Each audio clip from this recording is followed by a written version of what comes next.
네, 이제 주주 환원 정책 기대주들의 투자 포인트 하나하나 찾아볼까요? 네, 함께해 주실 두 분 모셔봅니다. 와운의 김동엽 파트너, A1 리서치 조일교 대표 자리해 주셨습니다. 어서 오세요. 네, 반갑습니다. 네, 자 이제 20위부터 하나하나 체크해 보도록 하겠습니다. 먼저 20위는 한화솔루션이 차지를 했어요. 네. 저는 좀 의아했어요. 네. 왜냐하면 최근에 실적도 좋았는데 네. 무배당 소식이 전해지면서 주주분들 실망이 이만저만이 아니었거든요. 네. 최근 보니까 저희가 업데이트가 배당 성향, 배당 수익률을 살펴보면 2020년 0%, 2021년 0% 앞서서 설명을 해주셨다시피 네. 지금 2022년도 거는 업데이트가 되지 않았고 최근 이제 발표된 2020년과 2021년에 감안을 했을 때 배당을 시행하지 않았다라는 거예요. 네. 그럼에도 불구하고 기대주인 이유가 뭘까요? 저는 이게 기대주라고 꼽은 게 아니고 네. 오늘 이제 1등부터 20등 중에서는 가장 하위권인데 한마디로 제가 말씀드리고 싶은 거는 배당 안 하면 이렇게 된다라는 말씀을 좀 드리고 싶어서 사실 표정적으로 좀 가져 나왔습니다. 사실 배당을 안 하는 이유는 있어요. 태양광이라든가 이런 거 설치를 하기 위해서 설비 과정에서 투자금이 워낙 많이 들어가기 때문에 뭐 작년도 기준으로 돈은 굉장히 많이 벌었지만 거의 다 투자로 재투자 들어가야 됩니다. 이런 사정이 있긴 한데 그래도 소액주주들 입장에서는 배당을 3년이나 안 해준다라고 뭐 회사가 자랑스럽게 밝히는 게 네. 반갑지만은 않다 이거죠. 그렇죠. 조금 주면서 좀 투자하면 어때 이런 생각이 드는데 네. 너무나 매몰차게 배당은 하나도 안 줍니다라고 미리 공지를 해버리고 나니까 주가라는 게 좀 불편해졌다라는 말씀 드리고 싶고 지금 백화점 사업에 대한 물적 분할 이슈 때문에 이제 다음 달 한 달 정도 또 정지가 들어가는 그렇죠. 와중이라 뭐 거래가 안 된다는 불편함 때문에 또 최근에 좀 주가가 같이 내린 면도 있는데 아마 전향적인 투자 확대를 통해 가지고 한 내년이나 내후년 정도 되면 배당이라든가 자사주 매입이라든가 이런 것들이 좀 다시 재개될 가능성이 높다는 관점에서 향후에 그 회사의 선택이 좀 주목된다는 관점으로 말씀을 드리고 싶습니다. 예, 뭐 한화솔루션이 3년 동안 안 했던 만큼 좀 한번 기대해 보도록 하겠습니다. 이어서 19위 살펴보도록 하겠습니다. 19위는 유한양행이죠. 이 4분기 실적 생각보다 나쁘지 않았어요. 역시 이 유한양행 하면은 이 렉나자를 좀 기대할 수 있을 것 같은데 조일기 대표님 어떻게 바라보십니까? 모든 사람들이 렉나자 그러니까 네. 지겨워요 이제. 근데 여러분들이 오늘 제가 주주환원 정책 얘기할 때 그냥 배당만 생각하지 마십시오. 왜냐하면 배당을 많이 준다고 해서 그게 갈 건 아니잖아요. 그러니까 앞으로 어떤 주주 포인트를 보는가 가장 중요한데 그건 제가 앞으로 가면서 얘기 드리겠고요. 유한양행 제가 종목을 떠나서 굉장히 박수를 치고 싶습니다. 왜냐하면 R&D 비용을 해마다 2,000원씩 해요. 2,000억씩. 그런데 실적이 안 나오잖아요. 그런데 꾸준하게 배당을 해요. 근데 제가 이런 기업을 제약바이오 우리 국내 기업 중에 처음 봤어요. 거의 없어요. 그러니까 이제 나오잖아요. 그러니까 뭐 블록버스터 신약 나오고요. 그다음에 제가 신약 파이프라인 보니까 와, 이거 29개 신약 파이프라인 있죠. 그다음에 16개 계량 신약 파이프라인 있죠. 그리고 지금 비만 치료제, 퇴행성 치료제 이런 것들 전부 다 이제 마일스톤 계약이 나오는데 이거 제가 말씀드렸지만 하나 걸리면 이건 무슨 최소한 5천억 단위거든요. 그러니까 제가 얘기한 건 뭐냐면 주주들 너무 섭섭했을 거예요. 왜냐하면 그동안 계속 2천억씩 R&D 하면서 실적이 안 나니까 배당 조금밖에 못 주잖아요. 근데 이런 것들은요. 나중에 이제 뿌린 대로 거둔다고 해서 어느 순간 걷어주잖아요. 그럼 이 배당수는 그대로 유지만 되면 배당이 쭉쭉쭉쭉 올라옵니다. 그리고 하나만 더 얘기 드리면 국내 제약바이오 업종들이 이제 한계에 들어왔거든요. 그러니까 유한양행처럼 가긴 해야 되는데 제가 조금 아쉬운 건 일본의 제약업종의 사례를 보면 항상 10년 전에 10년 전에 우리하고 똑같아요. 근데 걔네들이 글로벌 일본의 제약업체가 빅뱅을 해서 성공했거든요. 근데 지금 우리나라 업체는 이렇게 되면 훨씬 더 크게 갈 수 있다라는 생각에서 유한양행을 계속적으로 여러분들 주주 친화 정책으로 보고 있습니다. 네, 자 유한양행에 이어서 18위 코웨이도 체크를 해볼까요? 코웨이는 뭐 이해가 되네요. 고배당주로 유명하잖아요. 2022년 배당 성향 20% 꾸준히 배당도 하고 있고 또 지난해 실적도 경기 불황에도 불구하고 4조 원에 육박하는 연매출을 또 기록하기도 했는데 주가는 사실 좀 소외가 되어 있어요. 투자의 관점에서는 김동엽 대표님께서는 어느 정도로 좀 보세요? 그러니까 이게 재작년에요. 그 웅진이 갖고 있던 거를 넷마블이 인수를 했는데 그 뒤에 사실 이게 배당이 줄어들었어요. 배당이 줄어든 결과 그 당시에 인수 가격이 주당 94,000원이었는데 지금 가격이 5만 원대밖에 안 합니다. 실적이 여전히 좋지만 세간에서 평가하는 건 배당을 왜 줄였어? 왜냐하면 그 MBK 파트너스가 갖고 있던 2016년도, 17년도 때는 자사주 매입을 굉장히 자주 했었고 네. 소각도 한 300만 주 이상 했습니다. 자사주 매입에만 한 3천억 가까이 돈을 썼었거든요. 근데 넷마블 쪽으로 온 다음에 주주 친화 정책이 조금 후퇴하는 듯한 움직임이 나와서 사실 아까 하나솔루션에 이어가지고 배당 줄어들면 이렇게 됩니다라는 걸 또 보여드리고 싶고 네. 한 번쯤 원래 웅진 시절에 주주 친화 정책을 굉장히 적극적으로 해봤던 경험이 있는 회사예요. 그렇기 때문에 주가의 어떤 뭐 진정이나 아니면 뭐 상승을 위해 가지고 어떻게 하면 할 수 있는지 노하우를 알고 있는 회사라는 네. 측면에서 봐서는 향후에 기대값이 있다라고 좀 말씀드리고 기대값을 싶습니다. 꼽아주신 거군요. 네, 맞습니다. 예, 알겠습니다. 이어서 17위도 한번 살펴보도록 하겠습니다. 17위는 KTNG입니다. 최근에 이 시장에서 핫한 이슈죠. 이 행동주의 펀드들의 공격이 거세지고 있다고 하는데 이 다음 달 정기주총 앞두고 뉴스가 계속 나오고 있어요. 이 KTNG 어떻게 바라보십니까? 저는 이번에 주총 제일 궁금한 게 KTNG예요. 왜냐하면 과연 행동주의 펀드가 인상공사를 분할하자는 거 아니에요? 그리고 예. 자살 소각한다는 거. 자살 소각한 건 좋아요. 왜냐하면 자살 소각하면 총 주익수 감소하고 EPS 증가되니까 당연히 배당이 확대되는 거 맞는데, 야 이거 인삼공사 분할하는 거 이거 공사잖아요. 일반 기업도 그쵸. 아니고 이거 최초의 케이스거든요. 근데 만약에 이게 된다면 앞으로 공사도 이제 정말로 우리가 좀 잘 봐야 될 필요가 있고요. 그 다음에 또 중요한 건 주인이 없죠. 국민연금이 8%, 자사주 15%니까. 근데 최근에 이복형 금융위원장이 자산운용상 대표 모았잖아요. 그래갖고 이제 당신들 질적 성장에 책임 투자해 이렇게 얘기했단 말이에요. 근데 이제 국민연금이 어떻게 나오는지 봐야죠. 그래서 만약에 국민연금이 KTNG에 대해서 인삼공사 분할해 이렇게 하면 이건 진짜 판이 달라지는 거죠. 그래서 제가 KTNG에 대한 주총에 과연 행동주의 펀드가 공사에서 인삼공사를 분할할 수 있을까? 그까지 갈 수 있을까? 배당이 원래 많이 주는 거고 자산 소각은 어차피 한다고 그랬으니까요.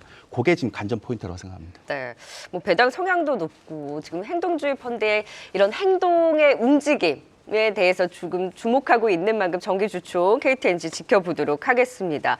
그래요, 차차차차 우리가 뭐 반성할 걸 반성하고 좀 좋게 보는 종목들은 같이 잘 체크를 하고 있는데 과연 16위를 기록한 원티드랩은 어떨까요? AI 채용 플랫폼 서비스를 제공하는 업체죠. 역대 최대 실적이 나와도 경기 전망이 불확실성에서 채용 시장이 좀 악화되는 것 아닌가 하는 펀더멘탈적인 좀 우려도 있는 상황입니다. 주가도 좀 답답한데 상장은 채 2년이 되지 않아서 아직까지는 배당을 진행한 부분이 없습니다만 원티드랩을 주목하신 이유는 뭘까요? 네, 일단 배당을 한 번도 해본 적이 없는 건 자본잉여금을 이익잉여금으로 회계 처리를 안 했기 때문에 아직 근거가 없고 네. 기준으로 삼을 수 있는 금액이 없었으나 올해 아마 주주총회 때 그런 부분이 해결이 될 것 같아서 아마 내년부터는 배당이 가능할 거다라는 말씀 드리고 싶고 작년도 기준으로 방금 말씀 주신 대로 영업이익이 한 90억 정도 나와가지고 사상 최대 순이익을 거뒀거든요.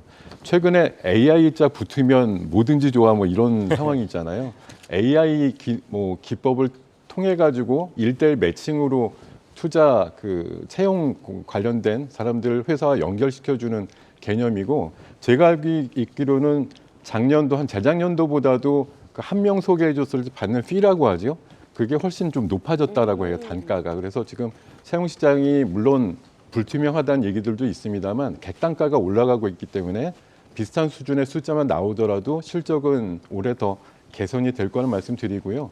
뭐 조금 불미스러운 일이 작년 10월 달에 한번 있었거든요. 그 대표의 CEO 리스크가 한번 이렇게 있었기 때문에 그런 것들 나오면 일단 좀 회사가 어떤 주주들이라든가 이런 쪽에 좀 보여주고 싶은 네. 또 이미지가 있기 때문에 배당과 관련해서 아니면 자사주 매입과 관련해서 어떤 행동들이 좀 나올 수 있다는 가능성에 저는 무게를 두고 16위로 선정을 해봤습니다. 네, 자 20위 하나솔루션부터 16위 원티드랩까지 살펴봤고요. 기업들의 투자 포인트 다시 한번 화면을 통해 만나보시죠.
네, 이번에는 15위부터 11위까지 살펴보도록 하겠습니다. 어떤 종목들로 채워졌을지 한번 확인해 볼까요? 이 종목센터 나와주세요. 네, 이어서 15위도 한번 살펴보겠습니다. 15위는 어떤 종목일까요? 바로 LG화학이 이름을 올렸습니다. 이 석유화학 등 기존의 주력 사업이 부진함에도 양극재가 포함된 이 첨단 소재 부문이 호실적을 보였습니다. 이에 최근 이 보통주 한 주당 10,000원, 우선주 한 주당 10,050원이라는 이 통큰 현금 결산 배당을 결정했는데요. 올해 양극재 관련 영업이익 7천억 원대 전망이 나오고 있습니다. 이어서 14위도 어떤 종목이 자리하고 있을지 열어주시죠. 바로 반도체 관련주 DB하이텍입니다. 2001년 이 파운드리 사업에 진출한 이후 지난해 최대 영업이익을 기록했습니다. 7,687억 원을 기록하면서 전년동기 대비 93%가 증가했고요. 영업이익률이 46%로 매출의 절반 가까이를 영업이익으로 남긴 건데요. 번 만큼 나눠주겠죠? 주주 친화 정책 기대주 14위에 올라와 있습니다. 네, 이어서 13위도 바로 한번 보겠습니다. 13위는 기아가 이름을 올렸습니다. 지난해 사상 첫 영업이익 7조 원대를 기록하면서 호실적을 거뒀고요. 배당 확대를 비롯한 주주 친화 정책을 연신 발표해 왔습니다. 기아는 총 1조 4,032억 원 규모, 주당 3,500원의 현금 배당을 결정했다고 공시한 바 있는데요. 13위에 기아가 이름을 올렸습니다. 이어서 12위도 한번 열어볼까요? 12위는 HK 이노엔이 이름을 올렸습니다. 지난 1월 국산 30호 신약인 위식도 역류질환 신약 K캡정의 중국 보험 등재 소식에 급등한 바 있고 최근에는 멕시코 시장에도 진출했다는 소식이 전해졌죠. 지난해 3월 상장 이후 첫 현금 배당을 실시했었고 올해 2월에는 242억 원 규모의 자사주 소각을 공시한 바 있습니다. HK 이노엔이 12위에 이름을 올렸습니다. 이어서 11위도 한번 열어보시죠. 11위는 바로 포스코홀딩스가 랭크했습니다. 중국의 철강 시황 개선에 따라 우호적인 업황 여건이 지속될 것으로 기대되는 가운데 올해 하반기에는 리튬 가치가 긍정적으로 작용해 주가도 우상향 흐름을 보일 것으로 전망되면서 최근 신고가를 경신하기도 했는데요. 지난 1월 총 1,517억 원 규모 주당 2,000원의 현금 배당을 결정한 바 있습니다. 11위에 이름을 올렸습니다. 지금까지 주주 친화 정책 기대주 20개 가운데 15위부터 11위까지 알아봤습니다. 네, 자, 15위 LG화학부터 또 체크를 해보도록 하죠. 지금 오늘 주주 환원책 기대주 그 뽑은 기준은 저희가 실적 밸류까지 고민을 해서 여기에 배당 성향, 배당 수익률 그리고 앞으로의 주주 환원책에 대한 기대감을 가져갈 수 있는 종목들을 또 심혈을 기울여서 선별을 한 만큼 또 15위부터도 체크해 보도록 하겠습니다. 자, LG화학입니다. 본업 화학뿐만 아니라 최근에 2차전지 소재주로서 거듭을 하고 있는데 보니까 지난 2022년에 배당 성향을 확 또 높였어요. 본업과 신사업 기대도 높고 주주환원 기대는 또 어느 정도 가져갈 수 있을까요, 조익규 대표님? 이거 높여야 됩니다. 왜냐하면 더 높여야 돼요? 천인공로할 짓을 했잖아요. 네, 그러니까 전 세계에서 진짜 찾아볼 수 없는, 그러니까 제가 물적 분할까지는 제가 인정을 해요. 그런데 어떻게 신규 상장을 하면서 신주 발행해요. 그건 진짜 세계 금융사에 있을 수 없는 일이거든요. 그러니까 지금 이거 주주 가치를 이렇게 높여야죠. 왜냐하면 그렇게 되면서 어떤 일이 벌어졌는가 하면 알짜기 하면 에너지 솔저 빠져보니까 이제 얘는 이제 배터리 없죠. 그 다음에 ETF 패시브 펀드에 2차 전지 빠져보니까 얘는 그냥 안고 없는 찐빵이 돼버리잖아요. 근데 엄청나게 저평가된 거죠. 왜냐하면 지금 LG에너지솔루션 시총이 118조인데 얘 지금 시총이 41조잖아요. 예. 지분율 80% 갖고 있죠. 그리고 이제 LG화학은 아마 조만간에 화학업종 거의 줄일 겁니다. 왜냐하면 이번에 IPO하면서 얘기했잖아요. LG엔솔 들어간 양극재 과반 이상 LG화학 할 거라고. 예. 그리고요, 얘 딴 거 볼 거 없이요. 지금 ESG 100% 재생에너지 있거든요. 기업 들어가 보시면 너무 빨리 변하고 있습니다. 그리고 저는 이거는 딴 거 필요 없고요. 작년에 그런 분노하는 그런 좀 미워하는 마음을 버리시고 이제부터 해야 됩니다. 주주들의 마음을 더 달래줘야 된다는 쌉니다. 그리고 앞으로 주주들 가치를 굉장히 많이 올리려고 노력합니다. 네. 안 그러면 영원히 매장됩니다. 보여줘야겠네요. 그럼요, 당연히. 네. 예, 한번 주주들이 얼마나 한번 행복할 수 있을지 한번 기대해 보도록 할게요. 네, 이어서 이 14위 또 살펴보도록 하겠습니다. 국내 반도체 파운드리 업체 이 DB 하이텍이죠. 이 DB 하이텍 실적이 엄청 좋습니다. 이 4년 연속 최대 실적을 기록했고 이 특이할 만한 게 영업이익률 보니까 46%나 되더라고요. 이 주주 환원 정책은 어떤 관점에서 바라봐야 될까요, 김동윤 대표님? 네, 한 두 가지 관점을 보고 있는데 예. 뭐 걸맞게 사실 올해 배당 굉장히 늘어났거든요.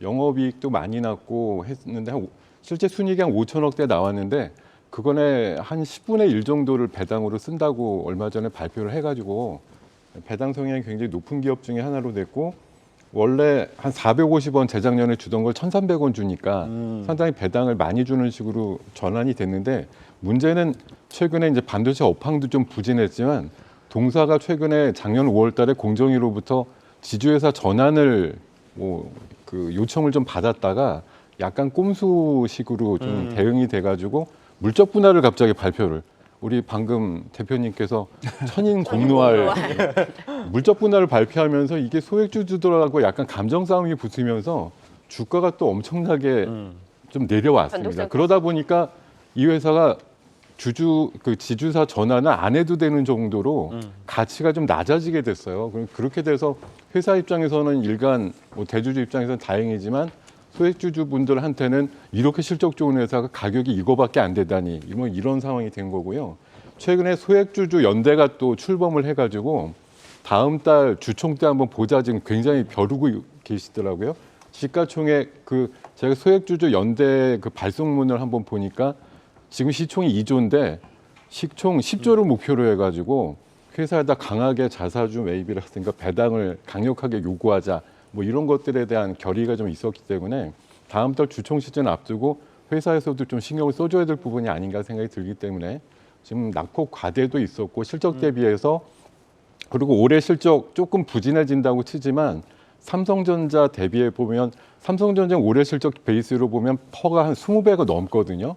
근데 올해 실적이 좀 줄어드는 걸 감안해도 DB하이텍의 현재 주가 기준으로 보면 PR 단위 한 7배 정도밖에 안 된다는 걸 감안하시면 소액주주 움직임에 발맞춰서 주가도 좀 개선되는 움직임이 나올 것 같다는 판단을 해봤습니다. 네, 자 바로 이어서 13위 기아도 체크해 볼까요? 현대차 그룹은 배당이 괜찮아요. 예. 우려했던 것 대비 미국과 유럽에서도 좀 선박을 하고 있고 최근에 또 우상향 흐름을 보여주고 있는 기아는 주주 환원책에 대한 기대로 그 기대주로서의 매력도 어느 정도까지 볼 수 있을까요, 조희기 대표님? 혹시 우리 신동진 앵커하고 연말에 신동호 앵커님. 예, 신동호 죄송합니다. 이것도 제가 천일 공략을 했네요. 어쨌든 우리 작년 연말 12월 달에 막 기아차 떨어질 때 제가 이거 무조건 사라 그랬잖아요. 네. 배당 엄청 그때 5만 원대인데요. 제가 삼성물산이 자사주 소각을 3조를 하면서 3년 동안 자사 소각했다 딱 보면서 올해 이제 대기업 그룹들의 지배 구조를 어떻게 하겠다라는 게 딱 머리에 들어오더라고요. 그러니까 왜 삼성물산이 그런 데도 못 가는지 아세요? 그러니까 보면 3조를 5년 동안 했는데 그러면 배당 성향이 올라가야 되잖아요. 근데 얘들 어떻게 발표했는가 하면 근데 2,000원대의 배당을 3년 동안 유지하겠다. 그 얘기는 뭐냐면 그냥 배당이 그대로 있고 자사주만 소화한다는 얘기 아니에요. 예. 그 얘기는 제가 딱 보고 이거 올려서 주식담보대출 받는구나. 그러면 결과적으로 기아도 뭡니까? 얘가 지금 현대모비스 예전에 막 사람들이 기업 분할한다라고 얘기했는데 그거 안 된단 말이에요. 왜냐하면 지금 LG화학의 물적 분할함이 있어서 소액주주들이 굉장히 이미지가 안 좋거든요. 그럼 결과적으로 보면 정의선 회장이죠. 이제는 그분의 지분을 갖고 있는 게 지분 가치를 그대로 올려서 그리고 주주 가치를 굉장히 극대화해서 주가를 올려서 그대로 현대모비스 지분을 사야 된다는 거예요. 그러니까 현대차, 현대기아차 이런 것들 최근에 엄청 잘 올라가잖아요. 예. 그 대신에 모비스, 글로비스 못 가잖아요. 그러면 이거는 계속 지배구조 가치를 올린다. 누구를 위해서? 정의선 회장을 위해서. 이렇게 되는 거죠. 네, 알겠습니다. 13위 기아까지 살펴봤고요. 이어서 12위 살펴보도록 하겠습니다. 제가 참 많이 이용하는 걸 가지고 있는 또 브랜드네요. 저도요. HK 이노엔 자주 드시나 봐요. 네. 컨디션이요? 네. 컨디션 제조사죠. HK 네. 이노엔. 또 이 K캡으로도 유명한 회사인데요. HK 이노엔 어떻게 바라보면 좋을까요, 김동현 대표님? 네, 원래는 CJ 헬스케어라는 이름이었다가 예. 그 한국 콜마 쪽으로 인수되었는데요. 인수 가격이 한 1조 3천억이 넘었던 것 같습니다. 그 올해 좀 의미 있었던 일이 뭐냐면은 방금 아까 브리핑에도 잠깐 있었습니다만 첫 그 배당을 좀 했는데 배당할 때 한국 콜마가 현재 지분을 40% 정도 갖고 있는데 자기는 안 받겠다고 얘기를 했어요. 그러니까 약간 좀 제가 생각하기에는 대주주가 좀 착하다. 배당에 대한 것들을 대주주 말고 이제 소액주주들한테는 좀 주는 식으로 결정을 했다라는 게 의미가 있고요. 그 주주 가치 환원 쪽으로 봤을 때 이제 자사주 소각만큼의 이벤트는 없다고 보는데 한 240억치 정도 되는 부분을 줄여 소각을 해서 주식 수를 한 2% 정도 경감시킨 부분도 좀 인정을 해줄 만하다라는 평가를 하고 있습니다. 앞으로 아마 주주 친화적인 정책이 꾸준하게 나올 만한 대표적인 기업으로 생각을 하기 때문에 네. 그 방금 말씀 주신 대로 애용하시는 그런 컨디션이나 케어캣 같은 그런 위장과 관련된 그런 것들이 중고 로열티가 올해도 꽤 늘어날 거라는 평가를 받고 있어서 실적에 연동되는 소액주주 쪽의 배당들은 충실하게 나올 기업이다 이런 판단으로 12위에 랭크를 해봤습니다. HK 이노엔 기대해 보도록 하겠습니다. 자, 11위 포스코홀딩스도 체크해 볼까요? 최근 리튬 모멘텀도 있었고, 그리고 중국의 경기 부양에 대한 기대 속에 철강 부문에 대한 기대도 같이 가져가면서 신고가를 경신하기도 했었죠. 배당 그리고 주주 환원책에 대한 기대도 함께 가져갈 수 있을까요? 예, 맞습니다. 근데 우리 시청자분들이 제가 막 이제 금요일 날 그 주저하는 특집 한다 그리고 저는 중형주 한다 그러니까 중형주 하나도 없고 대형주 기다리세요. 앞으로 네. 가면서 상위권에 다 있습니다. 네. 근데 제가 포스코홀딩스를 보면서 참 많은 생각이 들었어요. 왜냐하면 물론 이제 리튬 관련주죠. 얘는 이게 가장 커요. 그러니까 제가 볼 때는 앞으로 계속 성장할 수밖에 없습니다. 왜냐하면 참고로 금양이 한 2만 톤 생산하는데 얘는 24년도에 5만 톤이에요. 절대 강자예요. 그러니까 리튬에 있어서는 포스코홀딩스를 밑보이면 안 돼요. 그러니까 모든 LG에너지솔루션도 그쪽으로 따라가잖아요. 근데 그것도 있지만 제가 최근에 보면서 중국의 경기 부양 이거보다 이게 좀 안 좋은 일을 하지만 유럽 철강 공장 최대 철강 공장 어디인지 아시죠? 우크라이나. 그다음에 터키의 철강 공장 있죠. 튀르키예. 예. 네. 근데 안타까운 일이에요. 제가 이거에 대해서 이렇게 얘기는 못 하지만 근데 이게 조금 기업적으로 분석해 보면 다 포스코 이익이죠. 반사이익을 볼 수 공급망. 네. 그러니까 왜냐하면 철강이라는 건요 ESG에 벗어나 있기 때문에 원래 신규 투자를 많이 안 해요. 그 경기가 안 좋기 때문에. 근데 그게 걸려버렸잖아요 지금.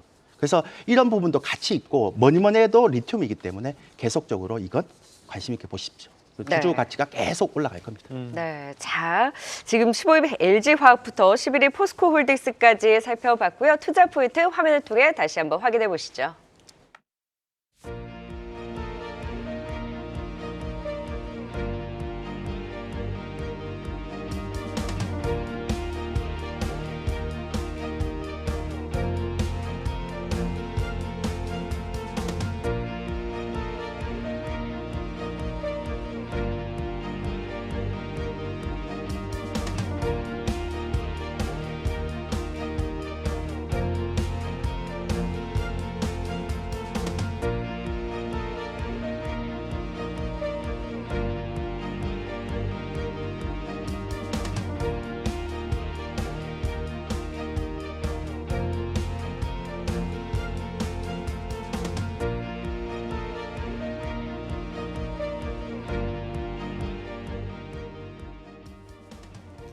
네, 다음 달 주총을 앞두고 이 주주 환원 기대주들 살펴보고 있는데요. 이번에 드디어 이제 10위부터 6위까지 살펴보도록 하겠습니다. 종목센터 나와주세요. 네, 벌써 절반이나 왔습니다. 10위권 안은 조금 더 눈여겨봐야겠죠? 10위는 어떤 종목일까요? 바로 메가스터디 교육이 자리했습니다. 최근 자사주 100억 원을 취득해 이를 전량 소각할 것이라고 발표했습니다. 이는 주가 방어 측면에서 긍정적이라는 분석이 나오고 있는데요. 주가 안정 및 주주 가치 제고라는 목표를 달성하면서 10위에 올라왔습니다. 이어서 9위도 볼까요? 반도체주 HPSP가 자리했습니다. 이 한미반도체가 지분 투자한 반도체 전공정 장비 업체입니다. 영업이익률이 무려 50%를 뛰어넘으면서 높은 수익성을 자랑하고 있는데요. 이 독점적인 기술력을 바탕으로 내년부터는 더욱 본격적인 성장을 보일 것이란 분석이 나오고 있습니다. 8위는 어떤 종목인가요? 네, 이어서 8위 한번 열어보겠습니다. 8위는 SK가 이름을 올렸습니다. 지난 14일 총 1,951억 원 규모 보통주 한 주당 3,500원의 현금 배당을 결정한 바 있는데요. 2025년까지 매년 시가총액의 1% 이상 규모의 자사주를 매입할 계획이 있다고 합니다. 또 현재 자사주 25%에 대해서도 점진적인 소각 규모 확대 등을 검토 중에 있다고 하는데요. SK가 8위에 이름을 올렸습니다. 이어서 7위 한번 볼까요? 7위는 현대건설기계가 이름을 올렸습니다. 지난해 시장 다변화를 통한 안정적 판매 포트폴리오 구축으로 호실적을 기록한 바 있는데요. 앞서 총 318억 원 규모, 보통주 한 주당 1,750원의 현금 배당을 결정했다고 공시했습니다. 7위에 이름을 올렸습니다. 6위는 소영 씨가 오픈해 주시죠. 네, 6위 어떤 종목일까요? 네, 6위는 아프리카TV가 이름을 올렸습니다. 올해 트위치 스트리머들이 대거 아프리카TV로 이적할 것으로 보이고 있습니다. 이와 함께 또 콘텐츠를 확대하면서 전반적인 월간 활성 이용자가 올라갈 것으로 전망되고 있는데요. 오늘 이 배당이란 주제에 맞게 2012년부터 이 10년 연속 배당 금액을 늘려가면서 올해는 주당 730원의 현금 배당을 발표했습니다. 지금까지 10위 메가스터디 교육부터 6위까지 알아봤는데요. 스튜디오에서 자세한 전략 설명해 주시죠.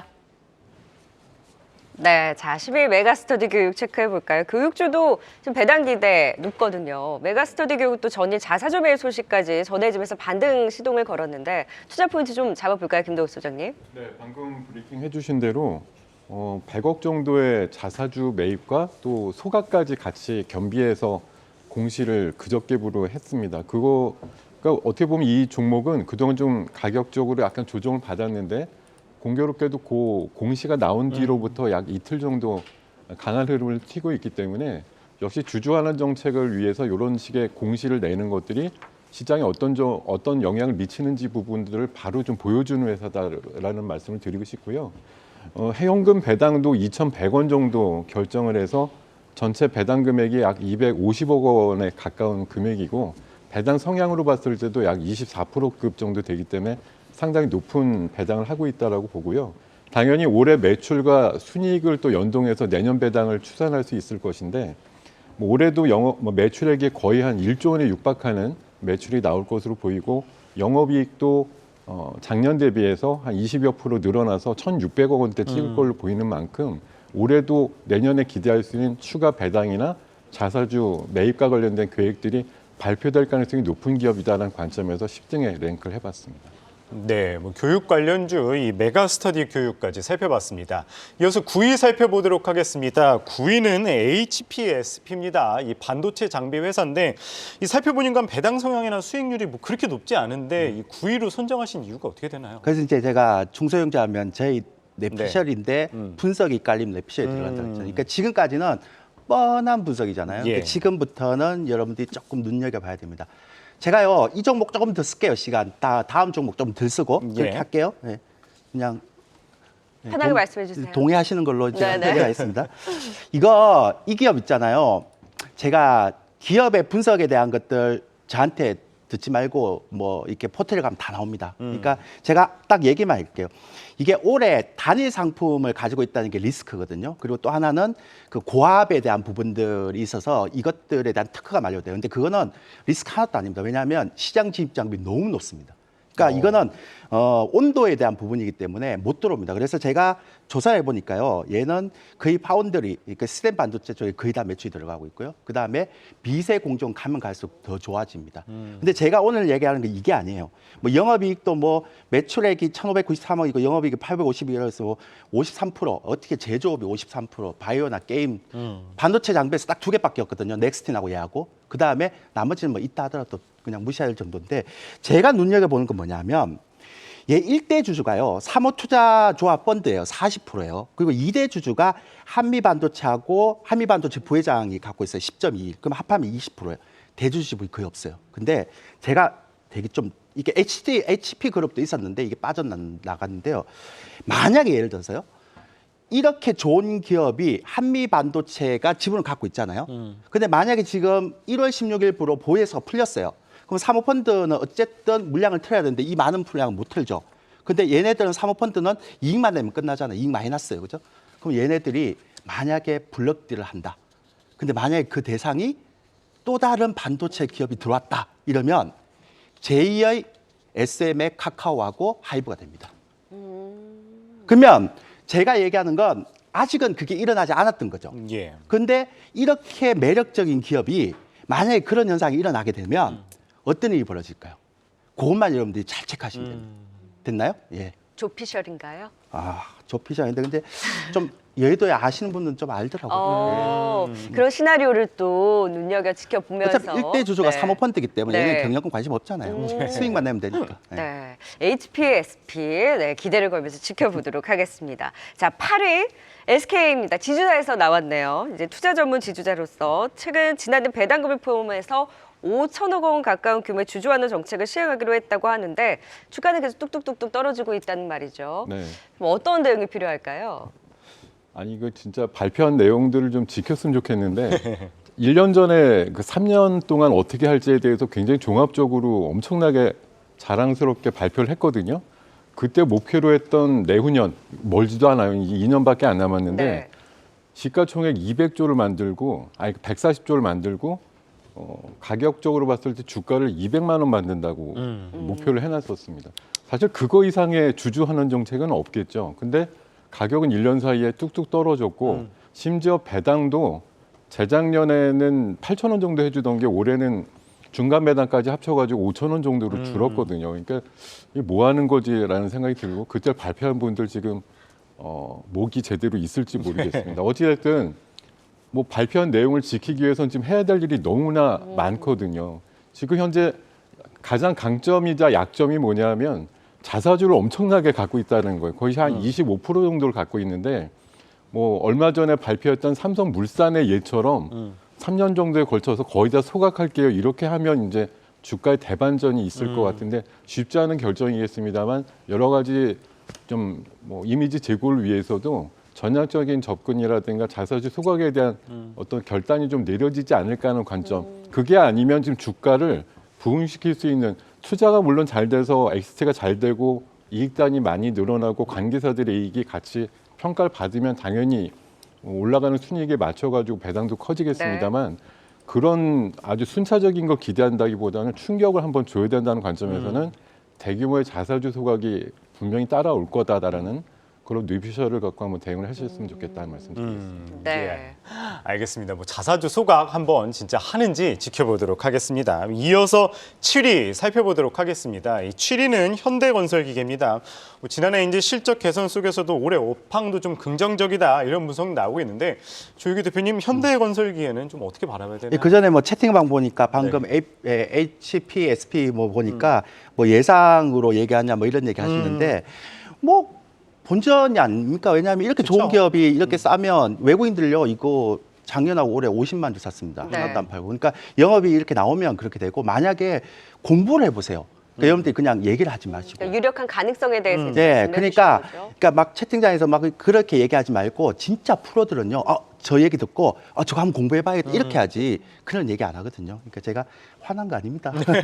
자, 현대건설기계를 제가 지금 얘기하는 건 뭐 딴 거 다 됐어요. 뭐 두산 박캡처럼 그리고 굴착기 같은 것들 한번 뭐 있는데 왜 굳이 현대건설기계 갖고 왔냐? 짧게 해야 되니까요. 근데 이거 뭐 중국 의존도 큰 거 알죠? 그다음 리오프닝 경기 기대가 있죠. 근데 제가 이거 주주 친화 정책을 본 건 뭐냐면 특히 재미난 게 2018년도 배당이 850원, 2021년도 1,200원, 2022년도 1,750원. 두 3년 만에 더블 났어요. 그래서 제가 얘는 이익이 많이 나면 배당 많이 해요. 그것만 얘기하겠습니다. 네, 예. 이익이 나는 만큼 사실 건설기계주들이 최근에 계속해서 기대감이 높아지고 예. 있는데 그만큼 배당으로도 같이 연동될 수 있는지 그 기대주로서 현대건설기계 짚어주셨습니다. 자, 이번에는 아프리카TV 6위를 차지했어요. 아프리카TV가 6위인 포인트를 좀 잡아봐야 될 것 같아요. 일단 앞서서 브리핑 주신 대로 10년 동안 배당이 꾸준하게 늘어났다는 측면이에요. 10년 전에는 50원 줬었거든요. 근데 올해는 700원 정도 주는 걸로 나오니까 꾸준했네요. 그만큼 실적도 올라왔을 뿐만 아니라 작년도 하반기에 무슨 일이 있었는지 아시겠지만 경쟁 플랫폼이 트위치가 거의 지금 우리나라를 떠나는 네. 그런 과정에서 그쪽에서 엄청나게 잘했던 분들 BJ라고 하죠. 그분들이 대거 아프리카 TV로 넘어와가지고 이쪽에서 이제 활동을 하다 보면 당연히 관련되는 뭐 매출이라든가 수익 쪽이 올라갈 걸로 봅니다. 올해 예상되는 순이익이 한 720억대 정도 나와서 작년보다 한 20% 정도 늘어날 걸로 일단 예상을 하기 때문에 그런 차차적인 순이익의 증가는 뭐다? 배당으로 더 연결될 가능성이 높다라고 보고요. 작년에도 2월달, 6월달에 100억씩 자사주를 2번이나 샀던 적이 있거든요. 그래서 자사주도 열심히 살 줄 아는 기업이다라는 차원에서 올해 역시 주주환원 정책에 뭐 6등 정도 마킹을 해도 괜찮은 기업이라는 평가를 해보고 싶었습니다. 네. 자, 12 메가스터디 교육부터 꾸준한 배당에 대한 기대를 가져갈 6위 아프리카 TV까지 확인해 봤고요. 투자 포인트 다시 한번 화면을 통해 만나보겠습니다.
네, 이제 어느덧 5위 발표할 차례인데요. 5개 종목만 남았죠. 일단은 5위와 4위부터 먼저 살펴보도록 하겠습니다. 종목센터 나와주세요. 네, 맞습니다. 이제 정말 딱 5종목밖에 안 남았는데요. 더 집중하셔야 할 것 같습니다. 그렇다면 5위는 어떤 종목일까요? 네, 바로 현대차 그룹의 소프트웨어 관련주 현대오토에버가 5위에 이름을 올렸습니다. 전통적으로 4분기는 호실적이 희귀한 시즌으로 알려져 있죠. 그러한 가운데 현대오토에버는 4분기 시장 기대치를 훨씬 웃도는 실적을 발표했는데요. 호실적에 힘입어 외국인도 2월 들어 단 이틀을 제외하고 매일매일 매수하면서 수급도 긍정적으로 들어오고 있는 종목입니다. 5위 현대오토에버 알아봤고요. 4위는 어떤 종목일까요, 홍민 씨? 네, 4위 한번 열어보겠습니다. 4위는 어떤 종목일까요? 네, 현대모비스가 이름을 올렸습니다. 지난 14일 공시를 통해 올해 주주가치 재고 정책을 발표한 바 있는데요. 내용은 미래 성장을 위한 투자와 주주 환원의 균형 잡힌 추진이 골자였습니다.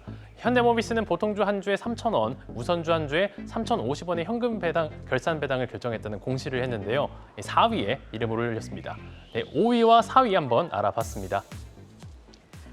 네, 저희가 20위부터 6위까지는 발빠르게 찾아왔으니까 이제 탑5는 차근차근 짚어보도록 하겠습니다. 자, 5위와 4위가 공개가 됐죠. 5위 현대오토에버입니다. 역시 현대차 그룹이 많군요, 네, 조윤규 대표님. 이거 시간 좀 주시겠습니까? 아, 그럼요. 5위인데요. 우리 제가 채팅창 보고 있다 그러니까 갑자기 막 아까 뭐 제 안 좋은 얘기가 싹 들어갔어요. 추천한 사람들은 좀 철학이 있어야 됩니다. 나쁜 얘기 있으면 좀 올리고 또 뭐 문제 제기할 거 있으면 좀 올리세요.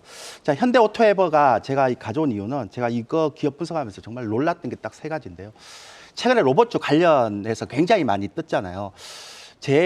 이것도 내 피셜이라고 하는데 한 2년 뒤면 저는 현대차 관련 로봇 관련주 1등이 것 같아요. 현대오토에버. 왜냐하면 얘가 뭐 하는 기업인지 다 아시죠? 제가 또 설명하면 길어지니까. 그러니까 앞으로 이제 전장, 자율주행차 이러면 다 OS를 다 얘가 합니다. 그래서 전체로 보면 뭐 HD 맵이라고 해서 이게 굉장히 정밀 지도를 하고 있는데요. 제가 깜짝 놀란 건 뭐냐면 이게 아까 이제 현대차 지배구조와 마찬가지죠. 정의선 회장이죠. 이제 7.33을 갖고 있어요. 그래서 제가 아까 현대차 지배구조는 어떻게 한다고 했습니까? 이제 현대모비스 분할해서 못 가요. 왜냐하면 주주 가치가 있어서 이제 그러면 큰일 납니다. 그래서 지분을 올려서 그걸 가지고 다이렉트로 현대차 모비스 사야 됩니다. 그래서 어떻게 올리냐 봤더니만 현대 정의선 부회장이 보스턴 다이내믹스 20% 샀죠. 근데 그걸 어떻게 하는가 참 굉장히 고민했어요. 다 찾아봤는데 얘가요, 뭐 딴 거 뭐 자율주행 이건 다 하니까 버리고 로보틱스가 되게 재밌는 게 있어요. 그러니까 이게 뭐냐면 현대차가 이번에 CES에서 가서 이렇게 왜 걸어다니는 로봇 갖고 왔잖아요. 그게 이제 앞으로 한국형 택배, 한국형 작업 로봇 이런 것들을 로보틱스를 만들 건데, 근데 그 로보틱스에 반드시 들어가야 되는 게 정밀 지도거든요. 그러니까 사무실 안이나 뭐 공장 안이나 이런 데 가면 이거 안 되면 안 됩니다. 근데 로봇으로 할 수 있는 것, 그러니까 보스턴 다이내믹스가 할 수 있는 건 한계가 있죠. 가장 기초적인 시스템만 제공하기 때문에. 또 하나는요, 그 로봇을 조절하고 제어하고 관제하고 이런 것들 어떻게 합니까? 다 그러니까 OS를 해야 되는데. 그러니까 제가 볼 때는 이 정의선 회장께서 7.33을 갖고 있는 건 나중에 상속 대책 때문에 얘가 올라서 팔겠다 이런 게 아니라 보스턴 다이내믹스하고 같이 연결해서 제가 볼 때는 나중에 이거는 계속 기업 가치를 끌어올리고 그다음에 또 그걸 알고 있기 때문에 주주 가치를 계속 친화적으로 하고 그다음에 현대차 미래에 대한 부분들 계속 갖고 가고 이럴 수 있는 부분이라고 생각합니다. 그렇기 때문에 2021년도에 외국인들이 21만 주 샀고 작년에 그렇게 떨어질 때 5천 주밖에 안 팔았고요. 2023년 올해 지금 2월밖에 안 됐는데 17만 주 샀습니다. 그래서 제가 이거는 여러분들이 꼭 보시라고 제가 공부 차원에서 보시고요. 앞으로 현대차 그룹의 로봇 사업은 요 로보틱스와 관련한 전체 시스템이 OS 담당을 현대오토에버가 할 것이다 이렇게 생각하시면 됩니다. 네, 이어서 4위도 한번 살펴보도록 하겠습니다. 공교롭게도 4위도 또 현대그룹 주네요. 이 4위 현대모비스인데요. 최근에 보니까 현대모비스 이 자사주 매입 소각 발표도 했습니다. 뭐 관련해서 조금 더 지켜봐야 될 것 같은데 4위로 선정하신 이유 어떻습니까? 일단 뭐 덩치에 걸맞게 뭐 굉장히 큰 규모의 그 자사주 소각 이슈라든가 주주환원 정책을 발표를 했다고 생각을 하고 있습니다. 약 1,500억 정도 자사주 매입을 해가지고 소각하겠다 이렇게 발표를 했고요. 배당 성향상 한 20%에서 30% 정도까지 유지를 한다라고 못을 박았기 때문에 현대모비스 같은 경우 그 올해 예상되는 순이익이 작년보다 좀 30-30%대 좀 개선될 걸로 예상을 하고 있습니다. 최근에 뭐 기술적으로 보시더라도 현대차 그룹이 대부분 그렇습니다만 우상향을 좀 같이 바닥에서 만드는 모양들이 나오고 있고 기간 수급도 좀 들어오는 모양인데 현대모비스도 비슷한 모양이고요.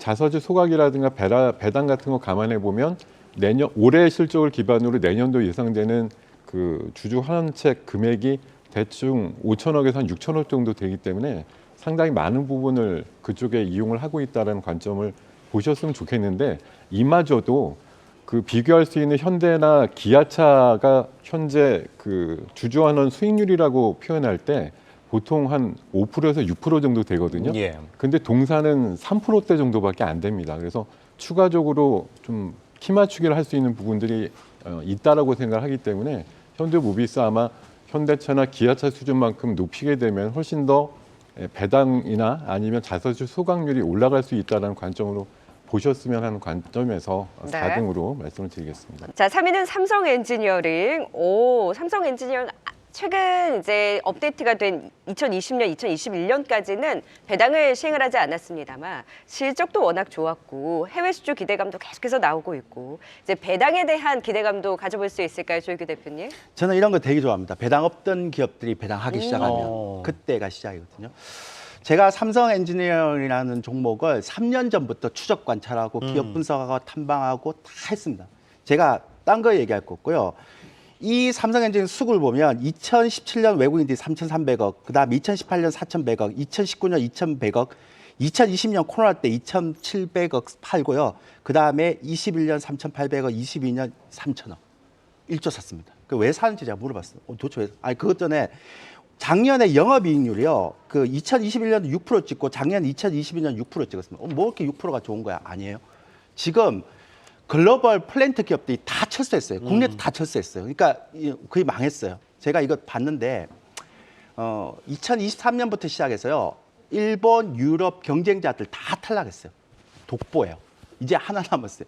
그래서 이게 그 지금 실적 발표 나오는 거 보면 비용 관리, 마진 관리 엄청 잘하고 있습니다. 근데다가 2020년도까지는 상법상 배당 가능 이익이 충족이 안 됐고요. 2020년에 충족됐는데 안 했어요.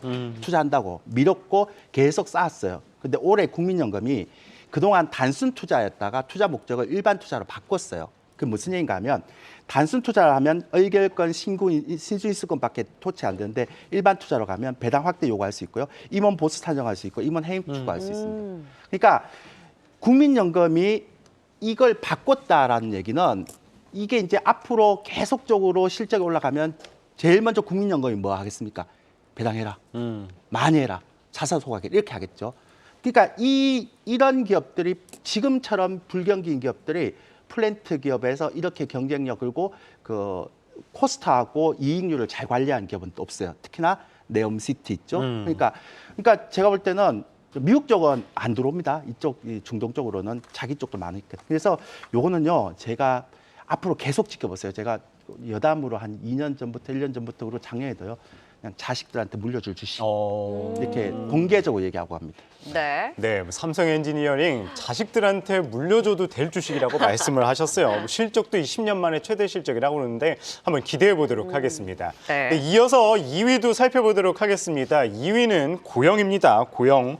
이 최근에 주당 140원의 현금 배당을 결정을 했고요. 또 올해 뭐 해외 신규 투자도 기대된다고 하는데 김동익 대표님 어떻게 바라보십니까?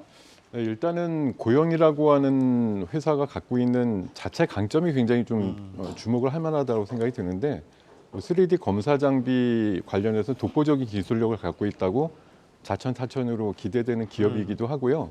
동사가 좀 주주들을 대상으로 해서 굉장히 좋은 마인드를 갖고 있다라고 좀 평가를 했기 때문에 그 수많은 기업 중에 2등권으로 말씀을 드렸는데 뭐 배당 금액 자체는 그렇게 크진 않죠. 네. 다만 꾸준하게 성장하는 기업이라는 관점에서 배당액이 계속 늘어날 거란 관점이고 2020년도 굉장히 좀 부진했던 때도 그 전년도 수준의 배당을 유지해야 했고 그때 당시에 이제 배당 성향이 80%대가 넘어갔습니다. 그러니까 좀 돈을 못 벌어도 갖고 있던 주주들을 생각하는 상황을 좀 많이 표현을 했던 회사고요. 지금 현재 한 2,500개 상장 기업이 있습니다만 중간 배당을 할 수 있는 정관을 개정해 놓은 회사는 한 10개사밖에 없습니다. 근데 제가 알기로는 코스닥에서 한 2개인가 3개밖에 없는데 그 중에 하나가 고영이에요. 그래서 이게 중간 배당을 할 수 있다라는 자신감을 일단은 시장과 주주들한테 표현을 했다라는 관점이고요.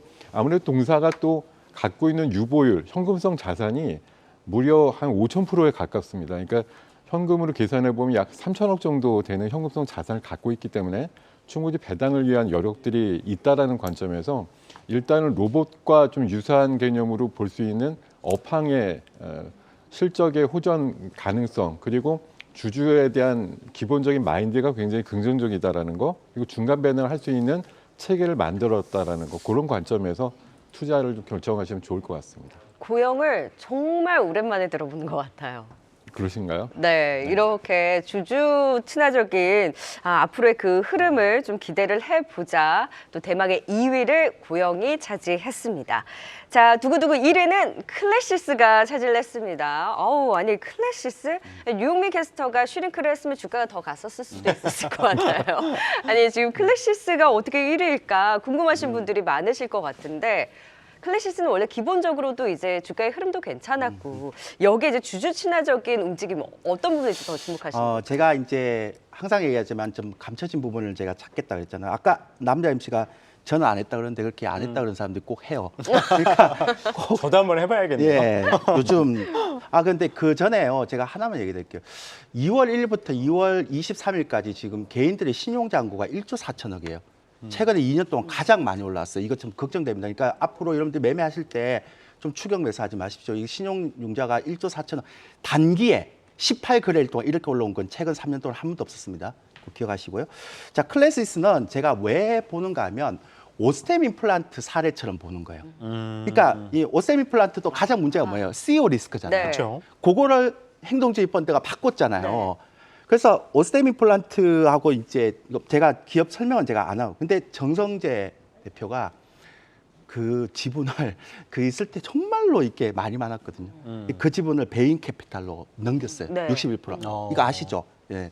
근데 여기까지는 알아요. 그리고 뭐 요즘 그 중국에서 화장품은 다 이제 한국 화장품 안 씁니다. 색조 제외하고. 그러니까 색조를 제외하고는 이제 안 쓰죠. 왜냐하면 화장품 재료만 이렇게 샀으면 되는데. 근데 미용기구는 한 3개 업체가 있는데 제가 보니까 의료기기가 50%고 소모 판매가 50%니까 웅진코웨이 그런 비즈니스 모델 이게 오래 가요. 근데 이게 중요한 게 아닙니다. 지금부터 제가 얘기하는 걸 잘 들어보세요. 최대 주주인 베인 캐피탈이 60% 지주고 딱 했는데 그래서 제가 궁금해서 이 베인 캐피탈이 또 뭐 하는 어떤 행적이 있는가 보니까 2016년도 6월 달에요. 카버 코리아라는 화장품 제조업체를 4,300억 인수해서 3조 500억에 매각했어요. 그냥 적대적 M&A가 아니라 기업을 키우고 가치를 높여서 팔았어요. 네.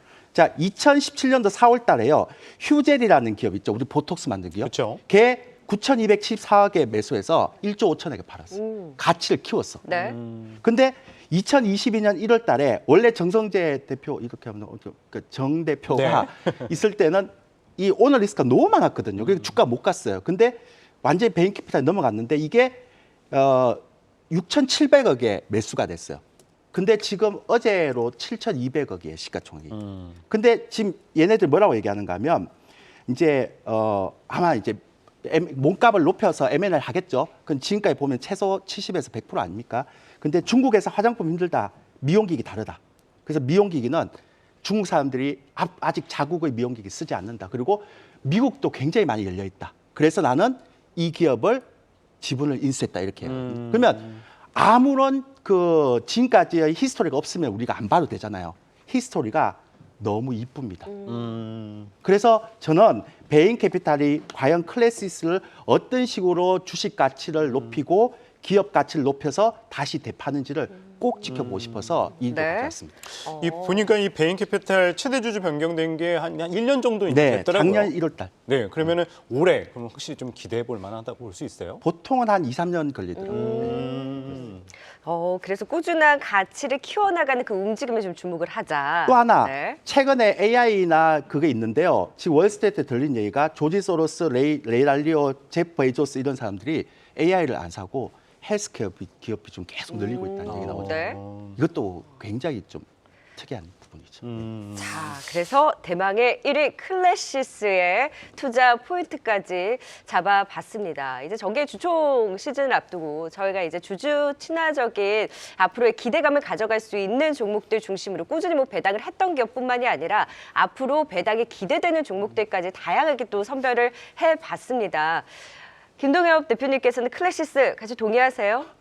지금 가슴이 쿵덕쿵덕하는데 굉장히 좋은 기업으로 생각이 들고요. 네. 향후 저도 같이 좀 관찰을 좀 해보도록 하겠습니다. 네, 오늘 이제 주주 친화 정책 기대주에 대해서 꼭 꼽아봤는데 저희가 꼭 배당을 했던 기업들뿐만이 아니라 배당이 기대되고 또 해야 되고 그래서 앞으로 가치적인 부분에 있어서도 기대가 있는 종목들 쭉 선별을 해봤잖아요. 네. 좀 그 시사점에 대해서도 투자 포인트를 잡아주시면 좋을 것 같아요. 네, 저는 이번에 말씀을 듣고 나서 내가 행동주의 펀드라고 하면이라는 관점에서 지금 제대로 가치를 인정받지 못하는 기업들을 내가 또 주주 제안이라든가 소액주주 뭐 연대를 통해 가지고 한번 회사가 좀 제대로 좀 키워봐라라고 CEO들이나 뭐 대주주들한테 요구할 수 있는 네. 그런 것들이 좀 먹힐 수 있는 기업들을 좀 선별을 해봤기 때문에 전통적인 이제 배당 성향이 높고 수익률이 나오는 뭐 은행주나 이제 금융권 종목들이 좀 제외됐다고 하는 점을 양해를 해주시길 바라겠습니다.